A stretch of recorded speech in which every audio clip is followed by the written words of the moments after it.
The movie begins in Spain, where we learn that all of Europe is suffering from a devastating famine. As a result of this crisis, governments have begun enforcing strict rationing policies on food and beverages, along with severe restrictions on the use of clean water. This catastrophe was caused by Europe's massive population growth, while the remaining food and water supplies became far too scarce to meet everyone's needs. Demand had greatly surpassed supply. As the crisis worsened, European countries resorted to even harsher measures in an attempt to preserve food and water for the population. They ordered the roundup and execution of all children, elderly people, and pregnant women, believing that children and the elderly contributed nothing to society while continuing to consume valuable resources. As a result, protecting healthy men and women from young adulthood through their 50s became the government's only priority. Spain was among the countries that enforced these brutal laws.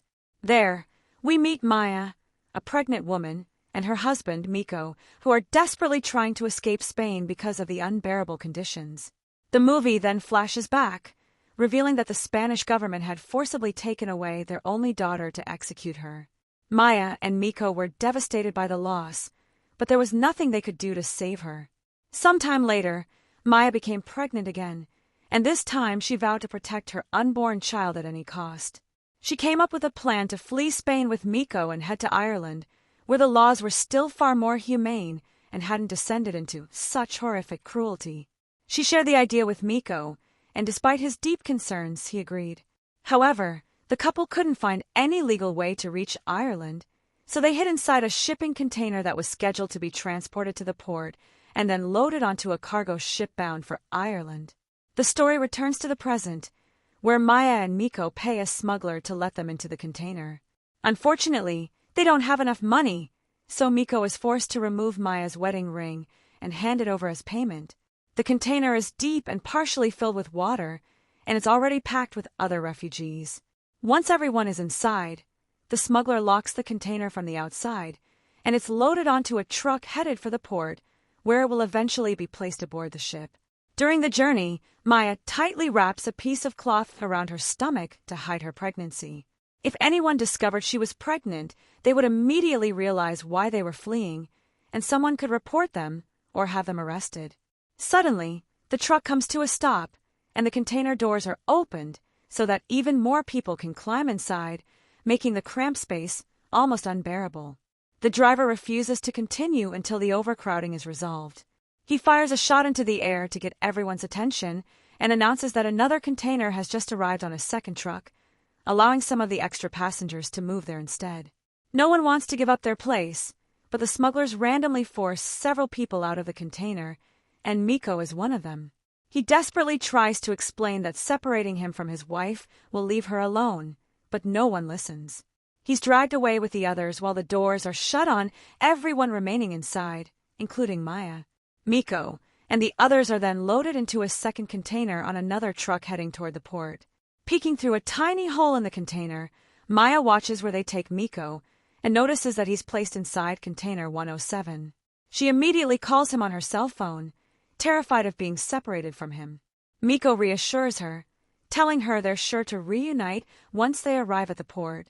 He urges her to take good care of herself and their unborn son, conserve the food and water she has, and avoid talking to or trusting anyone inside the container because everyone is a stranger. Before ending the call, he promises her that everything will be okay and that they'll make it through safely. As the truck continues down the road, Maya looks through the small hole and sees endless lines of people carrying water containers while waiting for the government to distribute their daily rations.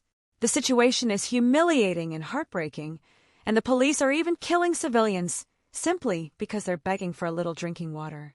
Maya becomes even more terrified when a stray police bullet accidentally pierces the container, sending everyone inside into a panic. Looking outside once again, she witnesses police officers tearing children away from their parents, rounding up pregnant women and elderly people, locking them inside cages on transport trucks, and hauling them away like animals to concentration camps where they will be executed. Despite the overwhelming fear consuming her, Maya also feels a sense of relief deep inside. She had finally managed to conceal her pregnancy and escape before suffering the same horrifying fate as all those unfortunate people. At last, the truck carrying the shipping container arrives at the port. However, the port is under the control of armed men who open the container to inspect it. At first glance, it appears to be empty, but we soon discover that the people inside are hiding at the very back of the container. Since it's extremely long, they placed a metal barrier in front of themselves, making it look as though the barrier marks the end of the container.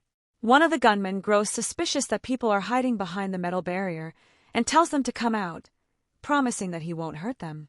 At that moment, Maya is hanging from the ceiling of the container, while a young woman pushes the barrier aside and steps out, believing his promise.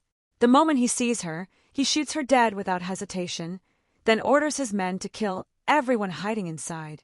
They execute every last person, steal their bags, and remove all the bodies from the container without ever noticing Maya. While hiding, Maya catches a glimpse of container 107 through a small opening and realizes that's where Miko is. Terrified for his safety, she sends him a voice message on WhatsApp, warning him that armed men are searching the containers and murdering everyone they find inside. Once they're finished, the gunmen close the container again because it's also carrying export cargo. Believing everyone inside is dead, the truck driver takes it to the loading dock, where a crane lifts the container and stacks it on top of the other shipping containers aboard the cargo ship bound for Ireland. Maya tries calling Miko, but his phone is switched off, so she leaves him a voice message telling him that she's reached the port and that her container has already been loaded onto the ship. She asks where he is, so he can catch up with her and sail together, then begs him to call her back as soon as he hears the message. Afterward, Maya searches through the belongings of the people who were killed, hoping to find anything useful since the gunmen didn't steal every bag. She finds a flashlight, a lighter, several bottles of water, a few cell phones, and some food. A short time later, the cargo ship sails directly into a violent storm.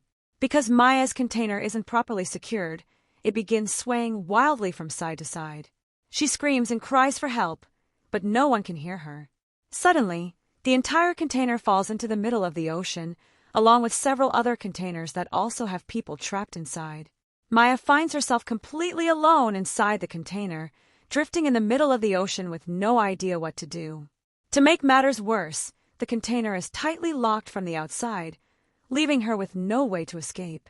She begins searching through the cargo and discovers boxes containing televisions, mobile phone headphones, bottles of beverages meant for export, and a box filled with waterproof clothing, which she immediately puts on. She also finds a roll of duct tape and uses it to seal the holes in the container, trying to stop more seawater from leaking inside. She knows that if too much water gets in, the container will eventually sink. Suddenly, Maya hears women screaming. Looking through one of the holes, she spots container 107 floating nearby, the one Miko was taken to. The women inside are screaming because the container is actually sinking. Heartbroken, Maya watches Miko's container disappear beneath the waves right in front of her. Overwhelmed with despair, she repeatedly listens to Miko's old voice messages after every failed attempt to call him, since his phone is still turned off. Sometime later, Maya finds a knife and briefly considers slitting her wrists to end her life. But she quickly pulls herself out of that dark moment, reminding herself that she's no longer fighting for just one life. She's fighting for two. Thinking of the baby growing inside her gives her the strength to keep going, and she decides to battle death with everything she has. She tries pumping water out of the container through a hose, but the seawater pours in much faster than she can remove it. Realizing that her efforts aren't enough, she begins marking the container wall each day to track how quickly the water level is rising. She also hangs up photos of herself and Miko to dry, because they're the only memories she has left of him. Out of nowhere, her phone rings with a call from an unknown number. She answers and is overjoyed to hear Miko's voice. He explains that his phone battery died, so he's calling from someone else's phone. Then he tells her that the truck driver transporting his container deceived them, forcing him and several others to get out before the container was loaded onto the ship. The driver simply abandoned them at the port instead of letting them board. Miko assumes Maya is safely aboard the ship, but she shocks him by revealing the truth. She tells him that her container fell off the cargo ship into the ocean, and that she's now stranded alone inside it somewhere in the middle of the sea. Horrified, Miko begs her to stay strong, take care of herself and their unborn baby, and hold on until someone finds and rescues her. Moments later, the call is cut off. Soon afterward, another powerful storm strikes. Rainwater begins flooding the container even faster through the holes, and at the very same time, Maya goes into labor. Alone in the middle of the ocean, she gives birth to a baby girl. The moment she holds her daughter in her arms, she's overwhelmed with joy, and the newborn fills her with a renewed sense of hope. By the third day, Maya tries to breastfeed her daughter, but she realizes she has to eat first so her body can produce enough milk. She carefully rations her food, eating only small portions to make it last as long as possible before nursing her baby. Later, Maya comes up with a plan to cut an opening in the roof of the container using a power drill she found among the cargo. She drills a series of holes close together so she can remove a section of the metal roof and create an escape hatch. She has 3 reasons for making the opening. First, if the container eventually fills with seawater and sinks, she and her baby might be able to escape through it. Second, it allows her to look outside and keep watch for passing ships so she can signal for help. Third, it lets fresh air into the container, which has become dangerously stuffy, especially for her newborn daughter. One night, a group of whales swims past the container, their haunting calls echoing through the water. The strange sounds frighten the baby, causing her to burst into tears. On the 5th day, Maya is still working on cutting an opening in the roof of the shipping container. When it starts raining, she quickly fills every bottle she can find with rainwater because her drinking water is almost gone. Once the power drill's battery dies, she continues cutting through the metal with a knife. After days of relentless effort, she finally succeeds in creating the opening. Maya climbs onto the roof of the container with her baby, enjoying the fresh air, the endless view of the ocean, and the warmth of the sun together. But her food supply is running dangerously low, forcing her to think of another way to survive. One day, she notices a school of fish swimming around the container. She attaches a knife to the end of a metal rod, ties a rope to it, and lowers it into the water, hoping to spear a fish, but she fails. Later, while standing on top of the container, Maya spots an airplane flying overhead. She rushes back inside, grabs a broken piece of mirror, and climbs back up. On the way, she cuts her foot on the sharp edge of the opening she made in the roof. Ignoring the pain, she begins reflecting the sunlight with the mirror, hoping the pilot will notice her and send help. Unfortunately, no one on the plane sees her. She climbs back inside, disinfects her wound with an alcoholic drink, then finds a needle and thread and stitches the cut herself. The following day, Maya builds a simple fishing net using whatever materials she can find. This time, she's able to catch several fish, and she's overjoyed, although she's forced to eat them raw because she has no way to cook them. One day, while showing her daughter pictures of herself and Miko, Maya explains that they were forced to shut down the store they owned because of the economic crisis and the severe shortage of goods. She tells her daughter that she's certain her father will find a way to save them because he always managed to solve every problem they faced. Later, Maya decides to name her baby girl Noah. She tells her that the name is inspired by the prophet Noah and that it's a beautiful name with a powerful meaning. She hopes it will bring them good fortune because God saved Noah and those aboard the ark from the great flood. Maya remains optimistic, believing that their situation is strangely similar, except that she's trapped inside a shipping container instead of an ark. Even so, she's convinced that she and her daughter will survive. She then begins telling her baby the story of Noah's Ark and how it carried animals and birds of every kind. Afterward, Maya shows her a picture of her first daughter, who was taken away by the government from her and Miko by force. She explains that she had done everything possible to keep the little girl hidden inside their home, so no one would discover they had a child. But one day, the girl went outside to play with a kite in front of the house. The police spotted her, captured her, and killed her. Ever since that day, Maya has carried an overwhelming sense of guilt over what happened to her first daughter. One freezing night, Maya wraps her newborn tightly to keep her warm. Then she pours out a small amount of alcohol and lights it on fire to create a little warmth for the baby before lying down beside her to get some rest. She's suddenly awakened by the sound of knocking, though she has no idea where it's coming from. Moments later, her phone rings.